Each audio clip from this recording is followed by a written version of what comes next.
Swinging a drive, left field, get up, ball, get out of here,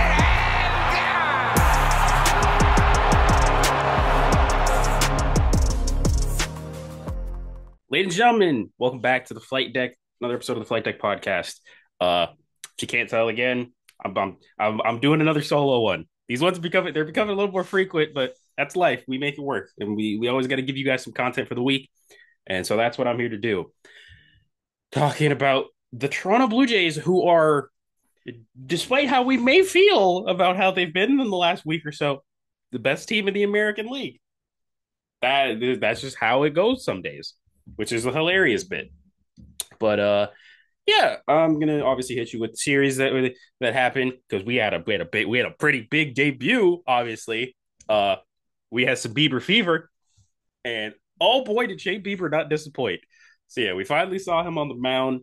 He went 6 innings, gave up 1 earned run, 2 hits, 9 punchies, and he was everything that was advertised and more.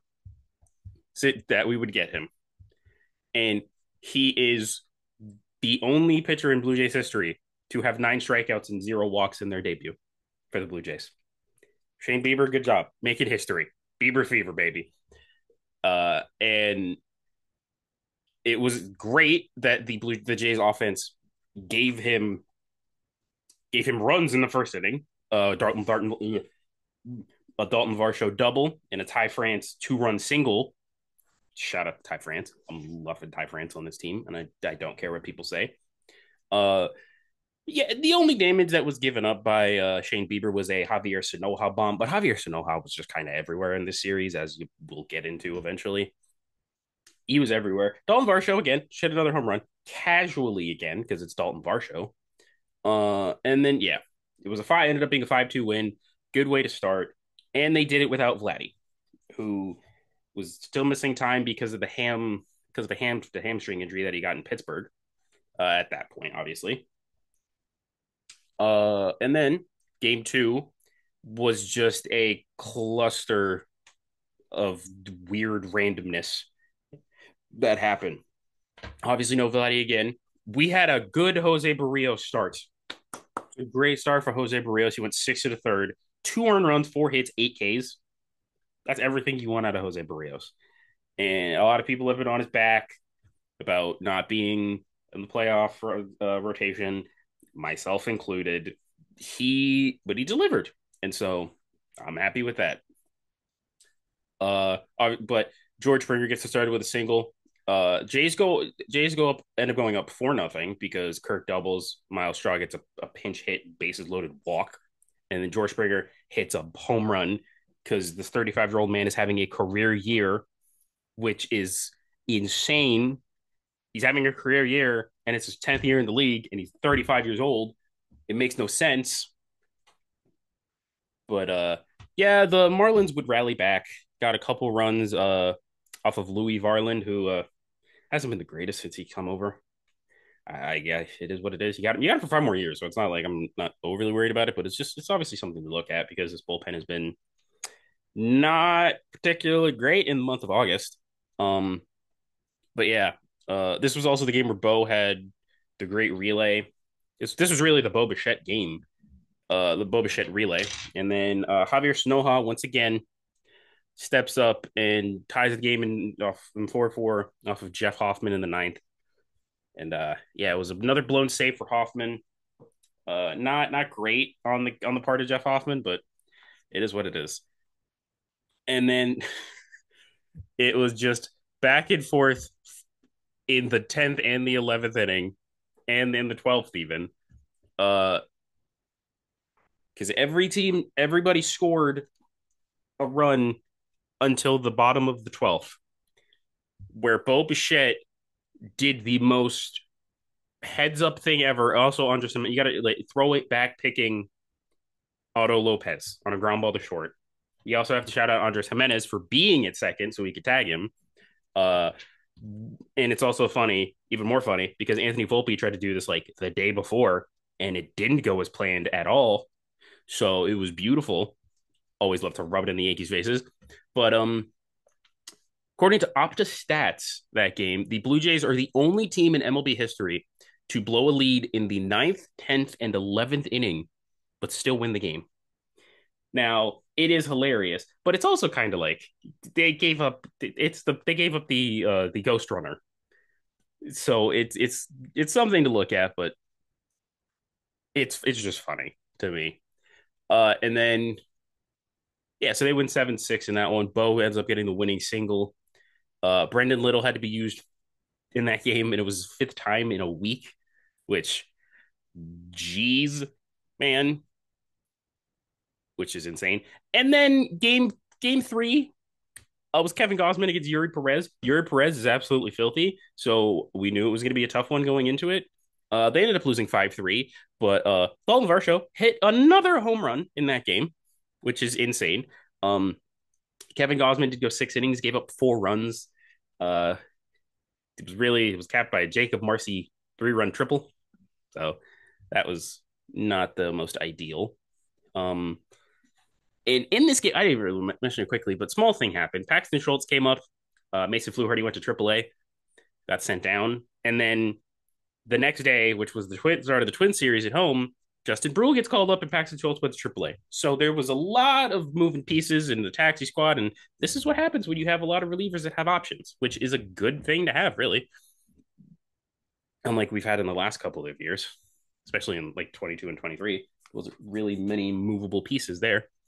And so yeah, we go into the Twin Series where you really needed to sweep, but as we know, that didn't happen.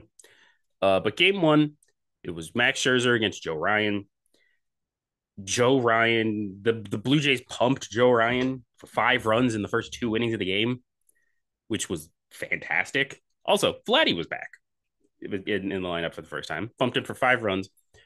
But a Bo Bichette single, Barstow sac fly, a Alejandro Kirk and Andres Jimenez home runs made it 5-0 at the time. The Twins tried to mount a little bit of a comeback. They eventually made it 6-4 off of Max Scherzer because Matt Wallner decided to hit 2 home runs in that one game. But Nathan Lucas and Vladdy added 4 more on to make it 10-4, and they kind of held on from there. And then we get to game 2. This was Chris Bassett versus Bailey Ober. Chris Bassett had a really good start, 5 2/3, 4 hits, 2 earned runs, 3 walks, 6 Ks. Again, that's all you can ask for. Once again, much like in the second game of the Marlins series, the Jays go up 4-0 on capped by 2 George Springer home runs, both of them being absolute missiles, which is insane to think about. Again, 35 years old, having a career year. It makes no sense at all to me. With a 153 OPS plus. It just nuts. And then we get Luke Keeschel making 4-2. Brooks Lee, sac fly but it's a sac fly because Addison Barger just decides to make the greatest catch of his life and double up a Twins runner, which is great. And then we get to the 9th inning. Jeff Hoffman coming in for a save, proceeds to give up 4 earned runs, 2 home runs. The Jays lose 7-4. Now, the cries for this man to be removed from the closer role were loud and boisterous. And I don't blame people for thinking that way, but let's be real, they're not going to do it because this is going to sound very if was a fifth, we would all be drunk. He's just giving up home runs. He's not like necessarily giving up a bunch of consistent hits.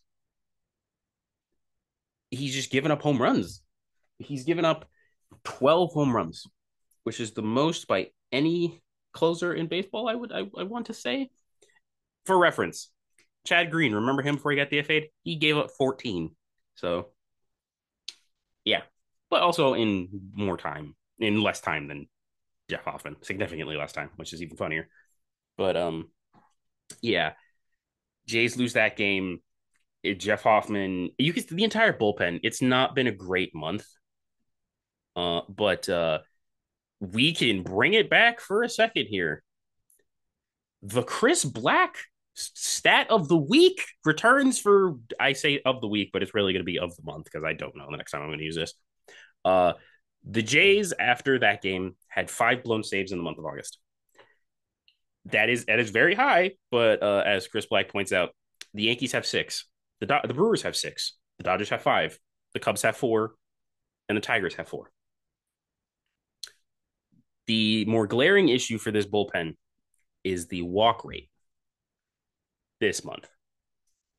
And as a unit, they've given up 48 walks, which is the most in baseball.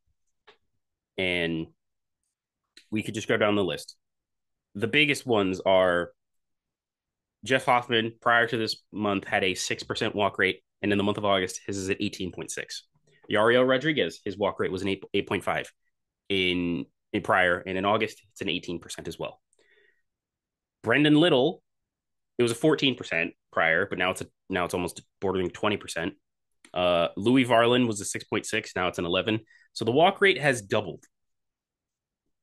And the Blue Jays are bordering on one of the highest walk rate percentages in the highest single month walk rate percentage in baseball since 2008. They are bordering on it. 3, 4, 5, 6, 7, 8, 9, 10, 11. They are tied for the 9th highest by any team in a single month since 2008 at 14.3. A lot of it's not a great sign, but the bullpen's ebb and flow. And the fact that they're still obviously number 1 in the American League East by, as the time of recording, 4 games, could be 3.5 depending on the Boston-Baltimore game that happens today. They're still up, and they are the best team in the American League. It says something because the offense has been tremendous for this team because you're getting contributions everywhere. You're getting it from obviously George Springer. You're getting it from Bo Bichette. Getting it from Dalton Varsho. You're getting it from Alejandro Kirk. You're getting it from Andres Jimenez, who has quietly hit over 300 in his last 20 games in the 9 spot, doing everything that he like. Good defense. You're hitting 300 out of the 9 spot. We're laughing at that for Andres Jimenez, and it's great that he's healthy because he was hitting before he went on the IL for the second time, and now he's back and he's hitting again. And another guy who's contributing heavily, and he was one of the keys in Game 3 of the series between the Jays and the Twins, Davis Schneider. Davis Schneider was sent down early in the year and came back up on June 1st. And since he has come back in a nearly 3-month sample, he is hitting 276, a 378 on base, and a 551 slugging. That is a 930 OPS. He is a 13% walk rate, a 25% K rate, a 158 WRC plus, and a 61% pulled fly ball rate. When you pull the ball in the air, good things happen. And good things happen for Davis Schneider in Game 3. And we'll get into that now. Eric Lauer versus former Blue Jays farmhand Simeon Woods Richardson was given up in the Jose Barrios trade, as we all remember. Eric Lauer didn't have a good game, just flat out. 4 2/3, 6 earned runs, 8 runs actually, but it gave him 6 earned because there was some errors. Buxton hit a home run, the first of 2. Davis Schneider responds, makes it 1-1 with a bomb, and then Byron Buxton hits another one later on in the game. Luke Keeschel does that in the same inning. And then Dalton Varsho just slams into the wall to make another out at the warning track. Bo singles in front of Austin Martin to make it 3-3. I said this to somebody. The ball that was very catchable for Austin Martin. I'm going to be so real. He could have caught that ball. But yeah, Bo makes it 3-3 as he continues to just get RBIs because he's at 86 RBIs and 16 home runs. And someone's like, it's feasible that he gets to 100 RBIs with less than 20 home runs, which is a rare feat, especially in today's day and age in baseball. But just like that, the Twins come back, and Edouard Julien double. and a Tyler Heineman error make it 5-3 because 2 runs score on that one. Ryan Jeffers single makes it 6-3. But then David Schneider and Andres Jimenez. David Schneider for the second time hits it out, makes it 6-4. Andres Jimenez makes it 6-5. And then the Twins get those two right back with a Brooks Lee bomb and a Royce Lewis single. Good job, guys. But then an Andres Jimenez infield double made it 6-8, which was, again, Luke Keeschel, a rookie, tried to scoop it on the charging play when he just could have kept it in front of him. But yeah. And then we go to the bottom of the eighth off of former friend Genesis Cabrera. As you remember him, he was on the Jays last year. Ty France muscles up, hits his first home run with the Jays, pinch hit bomb, bat drop, disgusting. Ty Quebec, as we're dubbing him in these parts. Ty Quebec does his thing. And then a couple batters later, a guy who has been struggling, and it's not something we've really talked about on this podcast. Addison Barger was skidding. He was 5 for his last 45 coming into this at bat, if I'm not mistaken. And he laces a double that was a couple feet low, a couple feet higher, and that's a 3-run home run. But he makes it 9-8 with a double. Everybody's fired up. And John Schneider goes right back to Jeff Hoffman in the ninth. And you get the Jeff Hoffman we know he can be. Jays win 9-8. It was a comeback victory. They have 40 comeback wins. They have I gotta hold up. They have 70. They have 78 wins. They have 78 wins. 40 of them are comebacks. Comeback is technical, but it's like they're pretty much a comeback win. They can be lose. They could give up the first run, and if they win, it's still considered a comeback win. But it's just funny.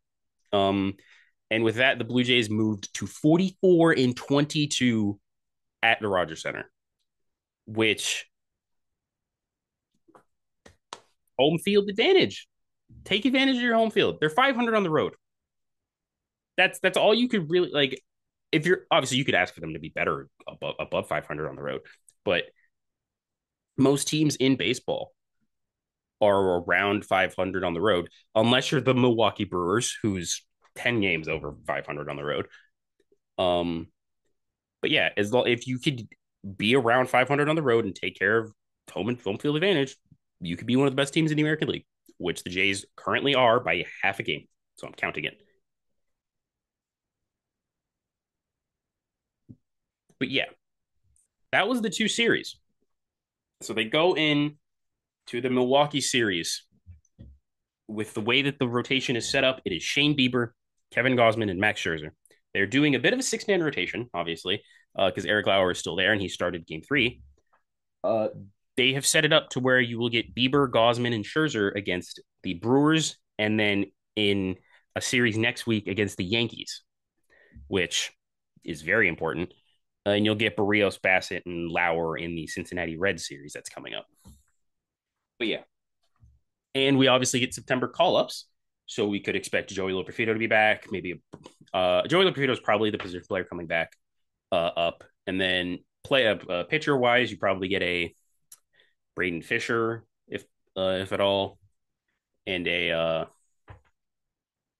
maybe a Mason Fluharty comes back early. I don't know necessarily the rules about calling somebody back up if you just sent them back down for September call-ups kind of thing, expanded rosters.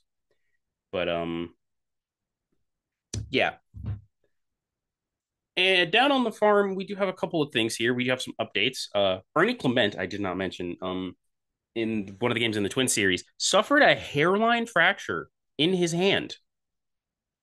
Just casually, but he kept playing. I guess that's why he was the Heart and Hustle Award winner or representative for the Blue Jays. He's not going to go on the IL, so he is going to be playing through it. Ernie is a better man than me. So we do have a couple, and then we have a couple of updates on some pitching.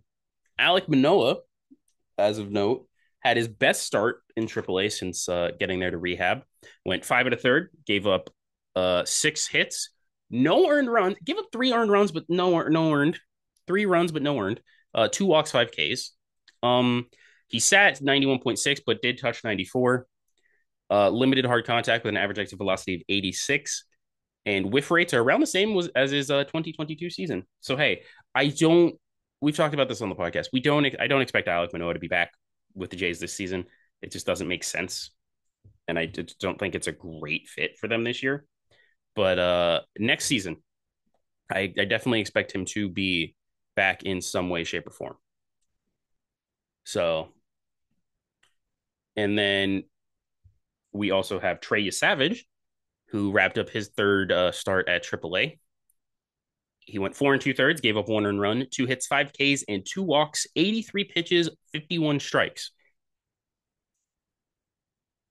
So, hey, Trey Savage could.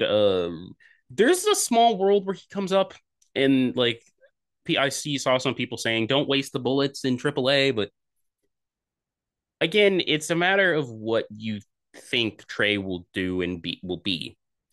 I don't know if they want him up this season, and I think if he does come up this season, it may say that there's something more wrong than right has happened. I think. Speaking of, I'm not going to say something going wrong. We do have a couple updates on some injuries that have occurred as well. We'll start with Jimmy Garcia. He hasn't been bouncing back well between recent throwing sessions and is going back to Dr. Keith Meister for another opinion on his elbow. Yeah, I don't want to say it, but it's looking like Jimmy may get the old Timmy Jim maybe, which would which would suck because Jimmy is so good when he's healthy, and he would be a great add in some way, shape, or form to the back end of this bullpen. But it is what it is at that point, and I wish Jimmy the best, obviously, in his recovery. And we hope to see him this season at some point, obviously. And speaking of potentially seeing him back at some point, we got an update a couple of days ago on Anthony Santander. Uh, he has progressed to hitting off high velocity pitching machines, so he's not just swinging; he's hitting high velocity. And then he's also scheduled to take. He was also scheduled to take some fly balls in the outfield. So again, there is a chance that Anthony Santander is back with the team this season. And hey, home runs in the playoffs are very, very crucial and key. So get him back, and maybe he can do something for us. Obviously, it's Anthony Santander. I'm not going to write him off completely. He's had an injury. He had an injury plagued season, and he's a slow starter anyways in the season, and then he got injured and tried to play through it. Which credit to him, but yeah.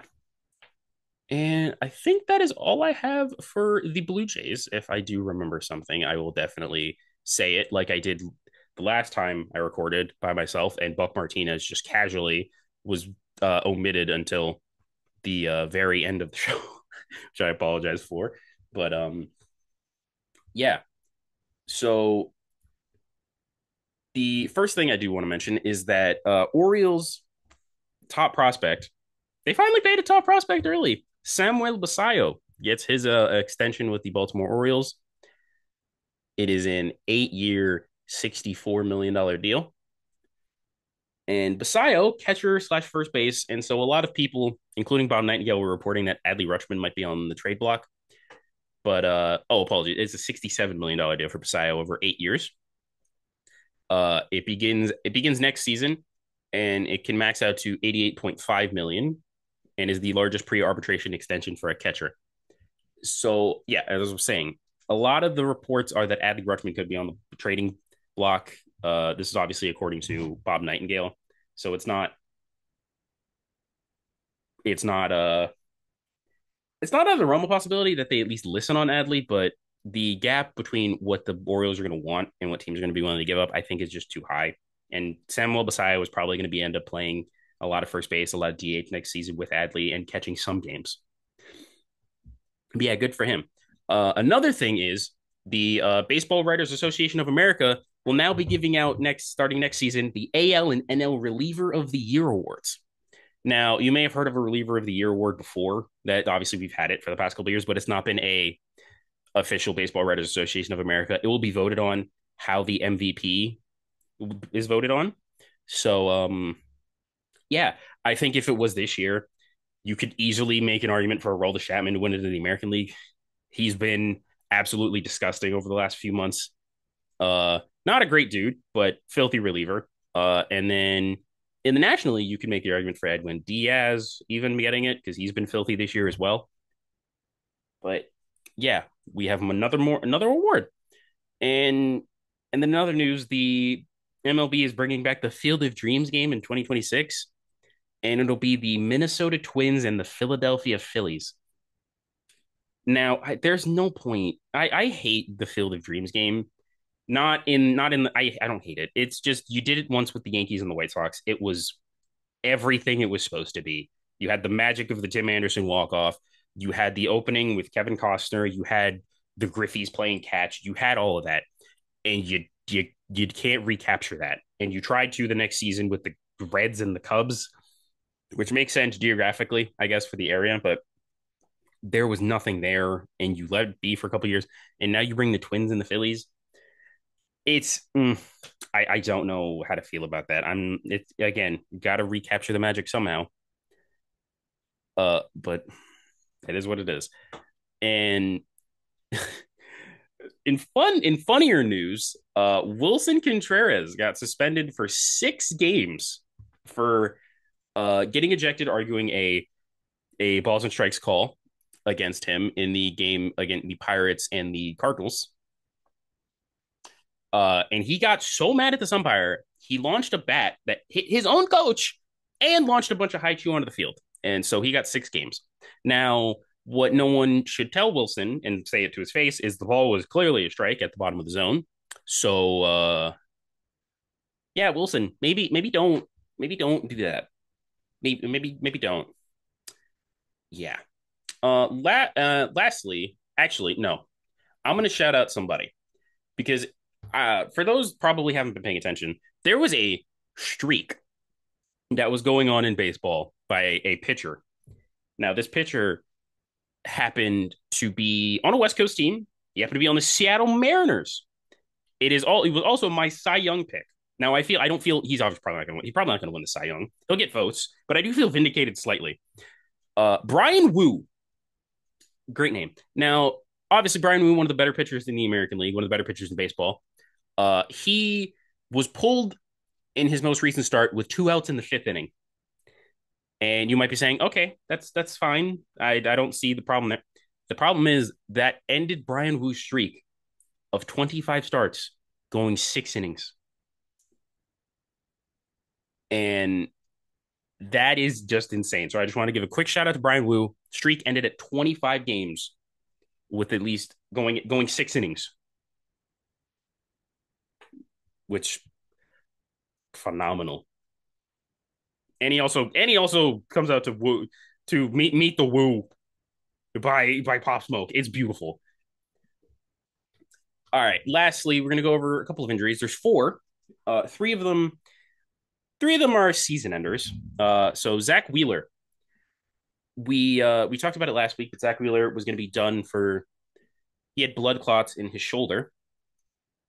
But it's now come out that he will need he's diagnosed with thoracic outlet syndrome and has been recommended to undergo surgery, and he will miss 6 to 8 months. That is a gigantic blow to the Phillies. They were going to miss him in the playoffs. One of the better postseason performers we've ever seen. One of the better pitchers, one of the most consistent pitchers we've seen in a very long time. Now, 2 more people that would miss the rest of the season. Nathan Eovaldi. It was announced that he had a rotator cuff strain, and he will miss the rest of the season. And Nathan Eovaldi has been one of the best pitchers in baseball this year. He'll end the season 11-3 with a 1.73 ERA. He doesn't have the innings requirement to get votes for or to be eligible for like ERA titles or anything like that, but I would not be surprised if he's got some Cy Young votes for definitely. In 130 innings, he had a 1.73 and a whip of 0.8. What more? You can't ask for any more. But even saying that and then a little bit earlier than that, Evan Carter is out for the rest of the season after getting hit in the hand, and he definitely fractured his hand. So that's unfortunate. So Uh, Speedy recoveries to both Evan Carter and Nathan Eovaldi, as well as Zach Wheeler. And lastly, that kind of brings me back, kind of relevant to the Blue Jays, the Milwaukee Brewers, who will be in town tomorrow or today, as of me dropping this probably. They will be without their closer Trevor McGill, who has a flexor strain in his right arm. So he's out for the series against the Jays, which I am happy. I'm going to game one. I'm going to Bieber's home game debut. It's beautiful. But yeah, they'll be without Trevor McGill for a little bit of time. But Milwaukee's bullpen is tremendous. They they can take they can be fine without him, but you obviously want Trevor McGill, who they now question his availability because flex for the postseason because flexor strains are not great or not easy things for pitchers to come back from. So yeah, and I think that's all we got for this week. I just want to thank you all for listening, especially if you've gotten this far, just listening to me yap at a camera for bordering on 30 minutes. Um, as always, keep it locked on the Flight Deck socials. Everything will be in the link in the description. And keep it locked on the Flight Deck for all your Blue Jays. Peace.